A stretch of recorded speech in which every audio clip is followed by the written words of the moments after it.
Back in 1986, I volunteered. There was a married couple who were in charge of Special Olympics. There were 12 to 15 Olympians in the program at that time. And so I said at the end of the first practice, would you like me to keep everybody's average? I'm a numbers geek. And they said, yeah. Came back the next week with a handwritten sheet with all averages and stuff like that. When I came back the third week, they weren't there. That's how I became the head coach.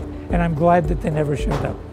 He is so dedicated to the Special Olympians. They're so used to him being here all the time and helping out, and they go to him, can you give me pointers on how to bowl and stuff like that. They just relied on him, and he's always been there for them. It's amazing how much fun it is being with them. It's amazing, the love I receive from the athletes. When I get done with the practice each weekend, I go home and I'm like that. I get energy. I think Don has been one of the best coaches we've been with since we started. He's there for us. We're not there for him, he's there for us. Very kind, very loving. If you talk to any of the parents here that have Special Olympians, they bring him here because they know they trust him.